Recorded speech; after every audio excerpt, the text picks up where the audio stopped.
Kozhikode Thamarassery കട്ടിപ്പാറയിലെ fresh cut അറവ് മാലിന്യ സംസ്കരണ യൂണിറ്റിനെതിരെ സമരം ശക്തമാക്കി വീട്ടമ്മമാർ. ഫാക്ടറി തുറന്നു പ്രവർത്തിപ്പിക്കാൻ അനുവദിക്കില്ല എന്നാണ് നിലപാട്. സമരത്തെ പിന്തുണയ്ക്കുന്നവർക്ക് മാത്രം വോട്ടെന്ന് വീട്ടമ്മമാർ പറയുന്നു.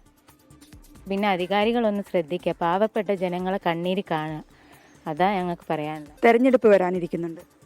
വോട്ട് ഞങ്ങളാര് സഹായിക്കുന്നോ, ഞങ്ങളെ ഭാഗത്ത് ആര് അനുകൂലിക്കുന്നോ അവർക്ക് ഞങ്ങൾ വോട്ട് ചെയ്യും, ഇല്ലെങ്കിൽ വോട്ട് ചെയ്യില്ല എന്ന് ഞങ്ങൾ തീരുമാനിച്ചത്. ഇതാണ് ഞങ്ങളുടെ പ്രദേശത്തെ എല്ലാവരുടെയും തീരുമാനം, അത് തന്നെയാണ്. 6 വർഷമായിട്ട് ഇപ്പോൾ ഞങ്ങൾ എല്ലാവരും മുന്നിലും പോയിട്ട് ആരും ഞങ്ങളെ കൂടെ നിന്നിട്ടില്ല. അധികാരികളൊന്നും ഞങ്ങളെ കൂടെ നിന്നിട്ടില്ലല്ലോ. അതുകൊണ്ട് ഇനിയും ഞങ്ങളെ കൂടെ നിൽക്കുന്നവരൊപ്പം ഞങ്ങൾ നിന്നിട്ട് ഞങ്ങൾ കൊണ്ട് കഴിയുമ്പോൾ ഞങ്ങൾ സമരം തന്നെ ചെയ്യും.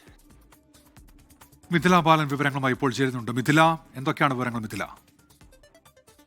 പക്ഷേ ഈ ഫ്രഷ് കട്ട് ഫാക്ടറിക്ക് തുറന്നു പ്രവർത്തിക്കാൻ ജില്ലാ കലക്ടർ അനുമതി നൽകിയിട്ടുണ്ട്. ഈ സാഹചര്യത്തിൽ സമരം ശക്തമാക്കാനാണ് സമരസമിതിയുടെ തീരുമാനം. വീട്ടമ്മമാരുടെ പ്രതികരണമാണ് ഇപ്പോൾ നമ്മൾ കേട്ടത്. തദ്ദേശ സ്വയംഭരണ തെരഞ്ഞെടുപ്പ് വരാനിരിക്കുന്നു. അതുകൊണ്ട് തന്നെ ആർക്ക് വോട്ട് ചെയ്യണം എന്നത് തങ്ങൾ തീരുമാനിക്കും. തങ്ങളെ പിന്തുണയ്ക്കുന്ന അല്ലെങ്കിൽ സമരസമിതിയെ പിന്തുണയ്ക്കുന്ന ഇവർക്കൊപ്പം നിൽക്കുന്ന ആളുകൾക്ക് മാത്രമേ വോട്ട് നൽകുള്ളൂ എന്ന നിലപാടിലേക്ക് ഇവർ എത്തിയിട്ടുണ്ട്. മാത്രമല്ല, ആവശ്യപ്പെട്ട മറ്റൊരു കാര്യം എന്നത് നിലവിൽ ജില്ലാ കളക്ടറുടെ നിർദ്ദേശപ്രകാരമാണ് ഇപ്പോൾ ഇത് തുറക്കാനുള്ള ഒരു തീരുമാനത്തിലെത്തിയിരിക്കുന്നത്.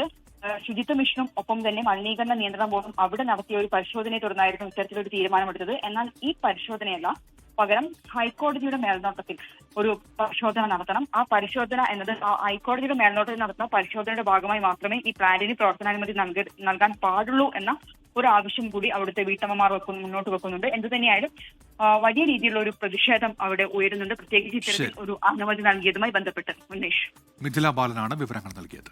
ലോകത്തെവിടെയായാലും ഏത് സമയത്തും 24 വാർത്തകളും ഓഗ്മെന്റഡ് റിയാലിറ്റി പാക്കേജുകളും എക്സ്പ്ലെയിനറുകളും വിശദമായി കാണാൻ ഞങ്ങളുടെ യൂട്യൂബ് ചാനൽ നിങ്ങൾക്ക് സബ്സ്ക്രൈബ് ചെയ്യാം.